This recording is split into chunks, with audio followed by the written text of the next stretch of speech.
It's Monday, January 30th, and this is now on HNN. A first alert weather day, severe conditions lead to flooding and closures. What's in store for the rest of the day? Your full forecast just ahead. A heart-stopping moment at a Palolo Valley home. We hear from the woman involved in this extremely close call. A sixth Memphis police officer is relieved of duty following the brutal beating and death of Tyree Nichols. I'm Skylar Henry with the latest on the investigation amid nationwide calls for police reform. These stories and more coming up on This Is Now.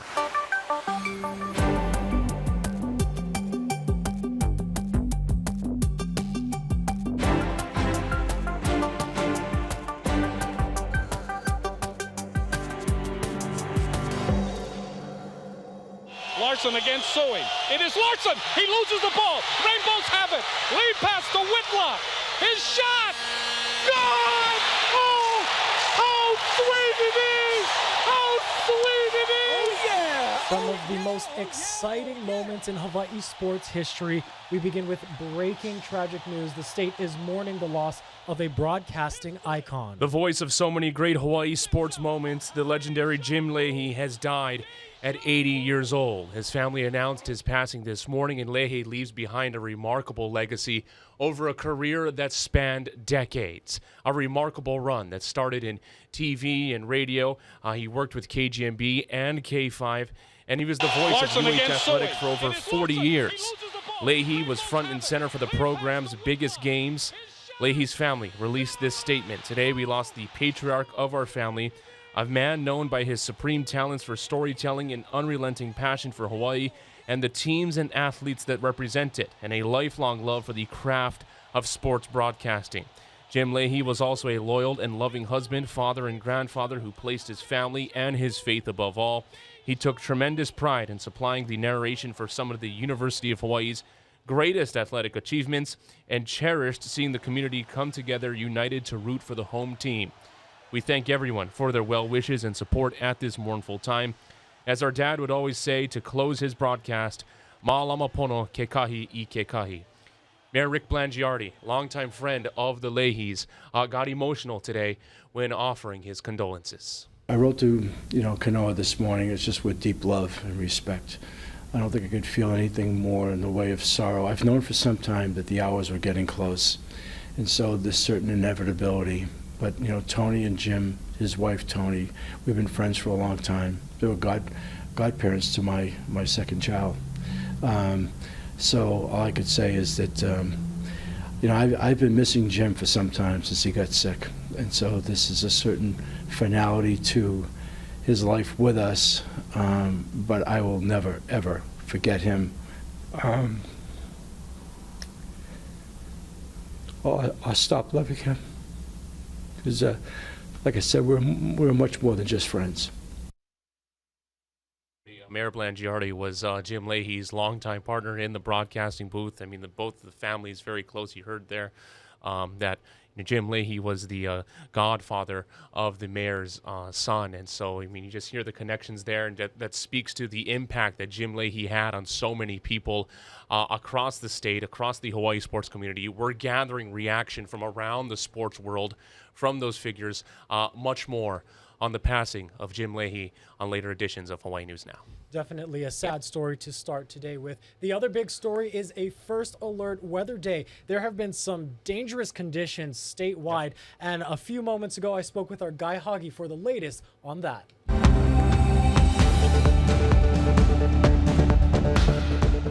Joining us now for our first alert weather is our Guy Hoggy. Thank you so much for joining us, Guy. What's it looking like out there? Well, it's a rough day, Dylan, because of this big storm system that moved in over the weekend. So that's why the weekend was so squishy. It was so wet. We had some severe weather for parts of Maui, right? Kihei got flooded again. Kauai got a lot of rain. Molokai got a lot of rain, and that's why we have school closures for parts of Maui County. And we could see, heavy rain anywhere across state through today. In fact, let's take a look at your weather headlines today. It's a first alert weather day, right? Because of the flood watch that's posted for all islands, which has been extended until 6 o'clock this evening. And there's hints that the wet weather could linger in through the better part of tonight before easing up tomorrow. We've got a new kona low in addition to the lingering front, and that's why we've got the heavy rainfall. There's also a wind advisory for Kauai and Niihau. Very strong winds over on the Garden Island, and that could lead to some spotty power outages for them. And the ocean is still rough. We've got a swell that's hitting north and west shores, although conditions are less than perfect. So that flood watch means flooding conditions are possible across the state. Remember, early this morning, there was a flash flood warning on for Kauai because they had flooding conditions. The Hanalei River rose to the level where it closed the bridge. It shut off the road. So Hanalei was closed for the better part of the morning. That has since been let off, so there's no more flash flood warning there. But it could be triggered again as the rain continues. In fact, there's that big storm system. That's pretty ominous. And you can see those thunderstorms firing up just to the south of Kauai, slowly edging towards Kauai. And the motion tells me that Kauai could get caught by these heavy showers over the next hour or so. So heads up on that. Now, for the rest of the state, we could see some heavy rainfall as well. Now, right now, Kauai is just seeing some spotty rain. And we have some rainfall kind of lingering over in the Kahaluu, Kaneohe area. And for Maui, lots of rain up to the north, just over the ocean, but still very wet up in Kipahulu and Ke'anai. And you can see Hawaii Island. They're going to see some downpours coming into the Puna side, stretching down the Hamakua coast. And the winds will be very, very strong today for Kauai and Niihau, where that wind advisory is posted.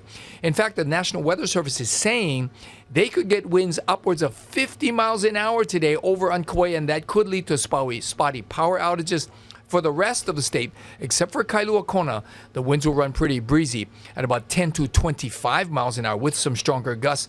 So it's going to be a windy, wet, and a sort of dangerous day to some extent, because if you get caught in a flood-prone area, you could be in some trouble. Thank you so much for that, Guy. And you mentioned those flood-prone areas. Yes. I've got some questions for you. What areas of the state are expected to see the hardest impacts? What people are in most danger, so to speak? Well, it looks like with the way the storm is moving, we could see some rain for leeward sides, but it will likely focus on windward areas. So again, no matter where you live, if your area has flooded before, you should take precautions to be flooded again. What would you do if you knew the flood was coming? That's the question you got to answer, and that's the actions you have to take today. Yeah. This past weekend, we know Molokai got hit rather hard. What kind of conditions were out there and other parts of the state? Well, it was a similar thing, but it's just that the train of rain focused on Molokai and parts of Maui. I think it was upwards of 14 inches Molokai got in a short amount of time. Wow, that is a lot. Yeah, and it doesn't matter where you are. If you get that much rain, you can get it flooded. Now, also, Kihei got flooded. The bummer for them is that over the last several years, with all the development, the ground just does not absorb the rain anymore. So it just floods out. You know, it can only absorb so much, and that's why, they continue to get flooded time and time again. Yeah, the ground, as our severe weather team has already been saying, is already so saturated, and so that's why there's so much concern. A few more questions for you. I know there are a number of alerts posted for the state, but which is the most severe that people have to be aware of? It has to be the flood watch, right? Because that means it affects everybody. Doesn't matter where you live, especially if you're in a flood-prone area, though, you got to take precautions. That wind advisory for Kauai, they got to be careful because we're talking about downed trees. We could get down power lines, spotty power outages. Make sure you're prepared in any of those cases. Then to a lesser extent, we have things like the winter weather warning for the Big Island summits. It doesn't affect much except for the people traveling up there. But the upside is when the storm leaves tomorrow, we'll be left with beautiful white Mauna Kea and Mauna Loa. Yeah, I saw photos over the weekend, and it is a complete whiteout out there, which is beautiful. It is beautiful, and the temperature's sub-freezing. And the other thing of note, the ocean's going to be a very dangerous place. Not really all that good, but dangerous for northwest and east shores. So definitely not time to go out into the waters. No, but heads up, there's one possibility, right?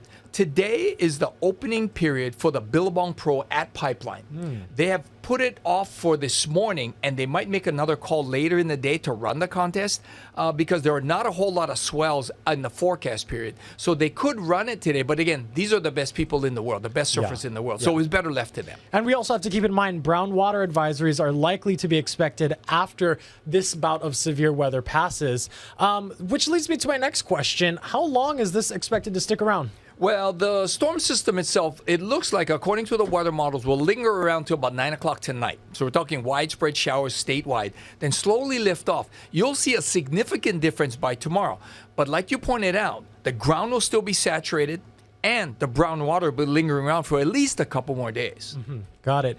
And, you know, it's common to see winter storms of this nature. So how does this one compare to ones that we've seen so far this season? I mean, we've seen some rain, but does it match up to previous ones? Well, don't forget, Kihei was flooded just, a month ago?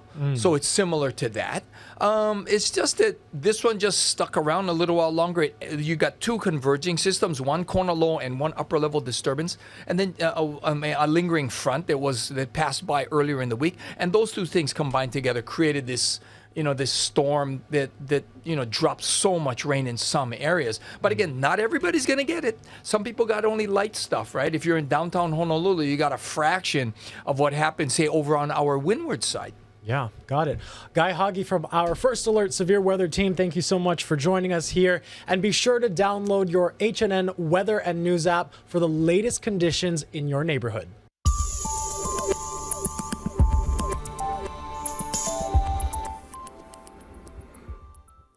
All right, we want to take you now to a roundup of some of the conditions that we have been seeing across the state. Mark, while you're doing that, let's also give you a live look at the radar right now. We do know Molokai and Maui was hit rather hard over the weekend, and we also know of some closures that are happening elsewhere. Mark, what you got on that? That's right. A number of schools across the islands are closed as a result of what we've been seeing on the weather front. On Kauai, Hanalei Elementary was closed this morning. Flooding concerns also cut off drivers on Kuhio Highway as the Hanalei Bridge was shut down. The bridge has since reopened to a single lane of traffic. Water conservation notice in effect for residents from Hanalei to Haena due to power outages and harsh weather conditions. All DOE schools on Molokai and at least one charter school were also shut down for the day. And there's also big cleanup happening on Maui right now. Yeah, and there is also something insane that happened last night here on Oahu in Palolo Valley, and it was all caught on camera. One woman had a very close encounter. Here you go. Take a watch of that.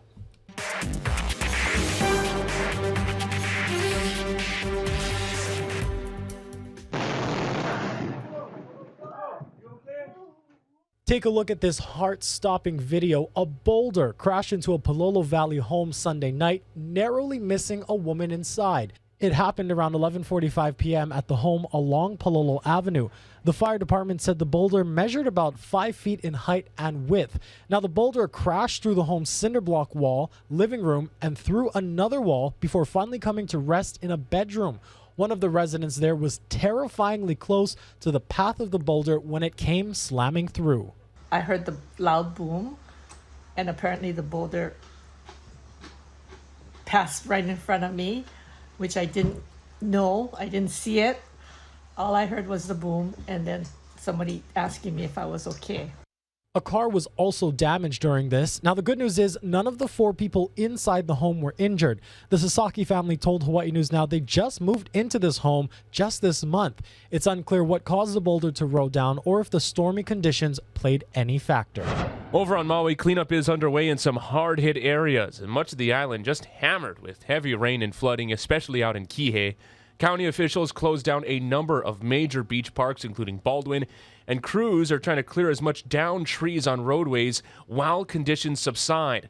But the Valley Isle is keeping a close eye on another round of severe weather. Be sure to stay with Hawaii News Now on your digital platforms, including the HNN Weather app, for the very latest conditions in your neighborhood. Turning now to some other big stories that we've been following. After a days-long search, authorities have found the body of a missing 36-year-old woman in a Waikele apartment. Jonalyn Eli's body was found Saturday afternoon in the Ho'omaka subdivision. Homicide detectives responded to the scene, but details on what may have happened were not released. The discovery was made around 1:30 p.m., and the area near the apartment was quickly taped off. She last spoke to a family member on Wednesday night and was reported missing Thursday. Her abandoned car was found in the Waikele area on Friday. HPD towed it back to the main police station. The upsetting news came as a shock to local residents. I'm really surprised that something like this has occurred in our neighborhood. In all the 18 years I've been here, there was no such violent crimes that I've seen or heard about. This is the first. So it's really disheartening to hear of something like this happening. We've also learned she was an employee of First Hawaiian Bank. They released a statement saying she was a dedicated and well-loved team member for more than 8 years. The cause of her death has not yet been released. Memphis police confirmed a 6th officer has been relieved of duty in connection with the encounter between police and Tyree Nichols. This comes after video of the deadly encounter between law enforcement and Nichols was released. Skylar Henry has more. There are renewed calls for Washington to pass the stalled George Floyd police reform bill following the violent police encounter with Tyree Nichols in Memphis. We have to pass George Floyd Justice and Police Act that Congress has to re-engage. Over the weekend, protesters took to the streets in cities across the country after Memphis police released video of the brutal beating that led to the 29-year-old's death 3 days later. Tired of black men getting killed by the police, whether they're black cops or white cops, because they're all blue to me. 5 officers involved who were fired are facing multiple charges, including second-degree murder. Memphis police confirmed Monday that a 6th officer, Preston Hemphill, has been relieved of duty since the beginning of the investigation for his role in the incident. Several others who arrived on the scene are also under investigation. He's there in handcuffs, moaning on the ground, and everybody's walking around nonchalantly like it's business as usual. So it should be accountability for everybody on the video. A lawyer for one of the former officers told CBS News a thorough investigation must be done. Over the weekend, the Memphis police chief disbanded the Scorpion anti-crime unit the 5 former officers belonged to. It wasn't set up so that officers can be heavy-handed. Nichols' funeral service is planned for Wednesday. Skylar Henry, CBS News, Memphis, Tennessee. Aloha, folks. We are also awaiting a live press conference with HPD. This is all happening in just a few minutes. We see their signal here. We are going to wait for them to take the podium. But in the meantime, we also have some other news. Exactly. Well, we should mention, too, that HPD press conference is in regard to the missing persons that were located over the weekend, that case out in Waikele. So we're keeping an eye on that, keeping an eye on severe weather. Definitely. A live look outside right now as, my gosh, it has been quite the weekend, quite the Monday. Right now, that's across the country. Yeah, we only have this image of Washington, D.C. to play for you. So again, we are awaiting this press conference with HPD. But in the meantime, let's also check out some news from the feeds. Well, Super Bowl 57 is all set and finalized. The Kansas City Chiefs and Philadelphia Eagles, both top seeds in their respective conferences, will be meeting at the big game in Arizona. Jerika Duncan has a look at the matchup. 2nd and goal. Hand it off. Sanders walks in. The Eagles dominated the 49ers Sunday on offense and defense. Pressure coming. Purdy. San Francisco's Brock Purdy, the 3rd-string quarterback who led the team's Cinderella run in the playoffs, took a hard hit in the first quarter, sidelining him with an elbow injury. Johnson hit as he throws. The injured Purdy later had to re-enter the game after 4th-string QB Josh Johnson suffered a concussion. It was a win for Philadelphia, 31-7.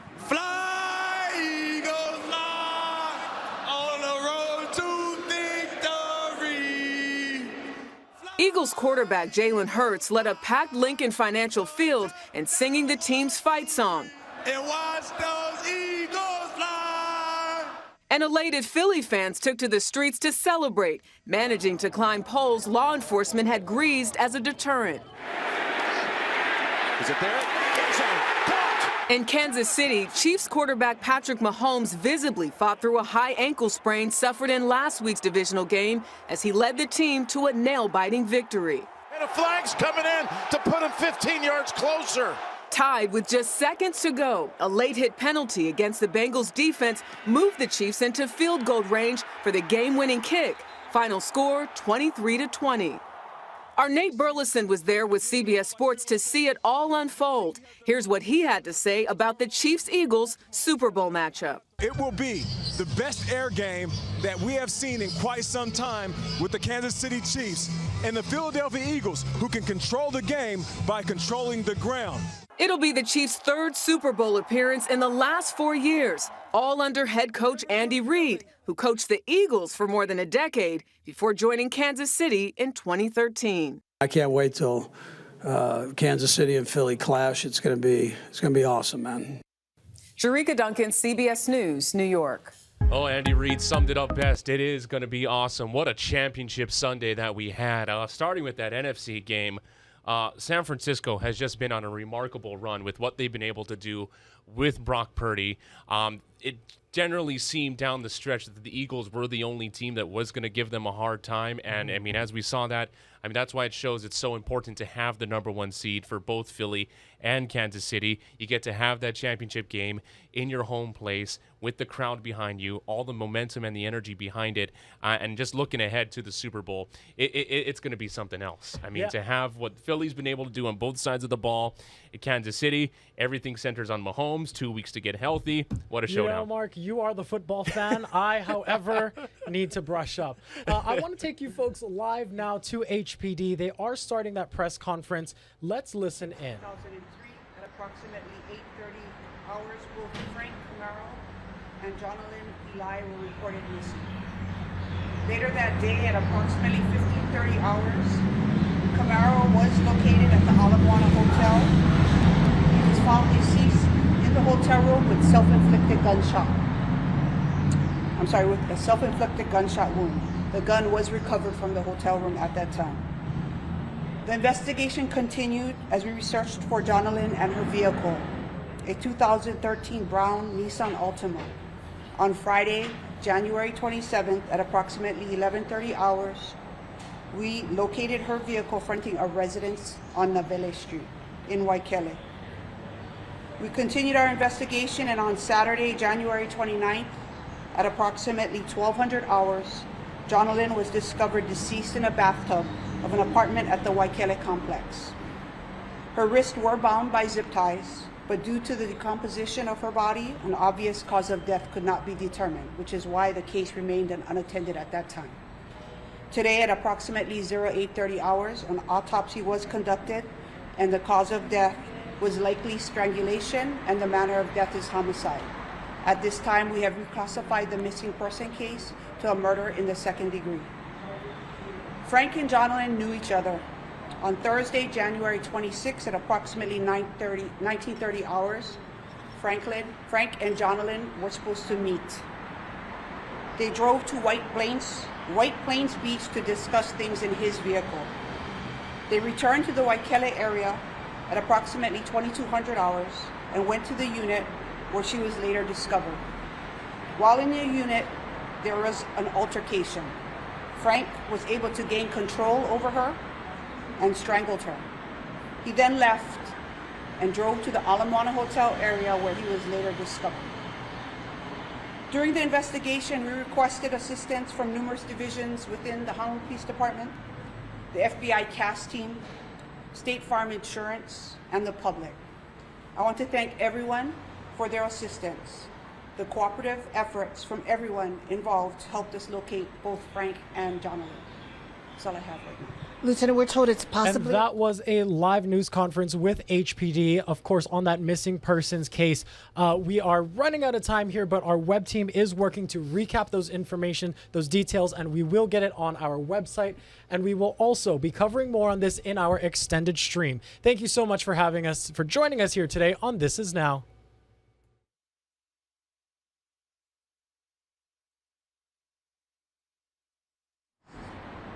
Okay, that's all I have. Thank you. There was an altercation. They had a discussion over some family matters. That's all we're going to release right now. Thank you.